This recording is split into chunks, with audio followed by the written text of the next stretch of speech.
Hi, everybody, and welcome today.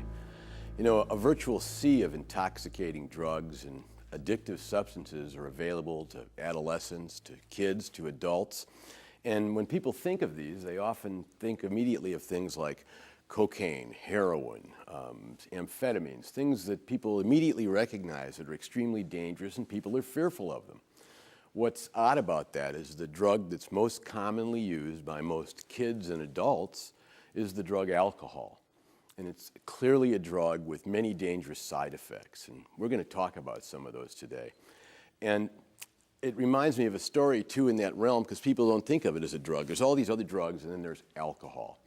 There's a story, I remember parents that brought to me their son, and the son had been doing well in school, and all of a sudden he started to have difficulties with his studies. He started to isolate himself. He was 16 years old. He dropped away from all his friends. He started engaging in little petty theft.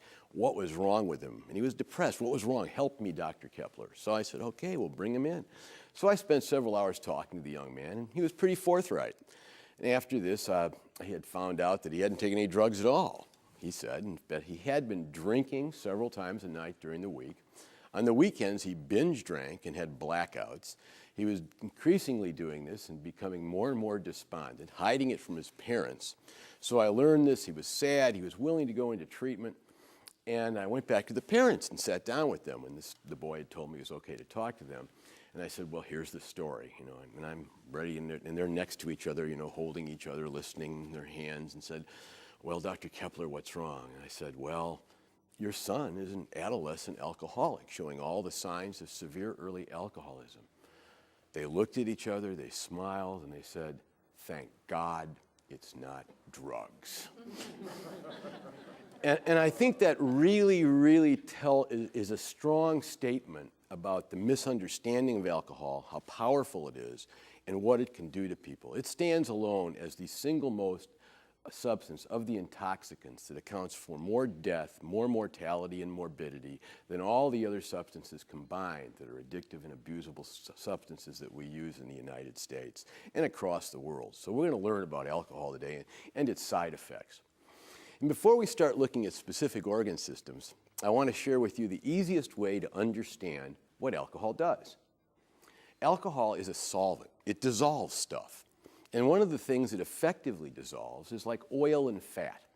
If I took 2 glasses and I had one filled with really strong spirits, like 150 proof booze, and another one filled with water, and I took some fat and put it into the water, it stirred it up, it'd be in big globules and just stay there. If I took the same fat and put it into my strong alcohol and kept stirring it, it would slowly dissolve and be able to mix in together with it and kind of make a creamy gook. Well, the bad news is this. All our mucous membranes, the linings of most of our organs, and in fact the linings of our nerves are all fat. And right up here, I promise you, our brain is made mostly of fatty protein. We're all fatheads. So on that basis is a way to understand in a basic way what alcohol does and why it's so harmful to us. But we're going to take a trip through certain parts of the body today and take a look at exactly how alcohol damages these systems in particular, and I hope you find it enjoyable. So a trip through the gastrointestinal tract. First we bring up our patient. Okay, young man, say ah. Let's take a trip down and see what we find. Here we have a diagram of our gastrointestinal tract. Here you can see we have our esophagus, and that includes the pharynx and the throat, your swallowing tube. Everybody knows this story, and I want you to remember what I told you about a solvent. Everybody's seen someone, and maybe you've had experience with yourself of drinking concentrated spirits, like tequila, and you take that, and you take a shot of it, and you've seen people, and they go like this.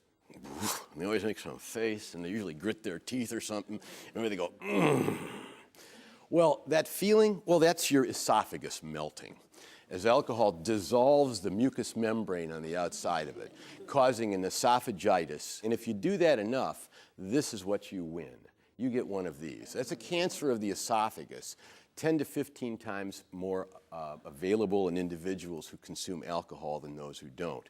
And that's done by the repeated inflammation and the attack on the lining of the esophagus by the drug, particularly the concentrated form of the spirit. As we move down our gastrointestinal tract,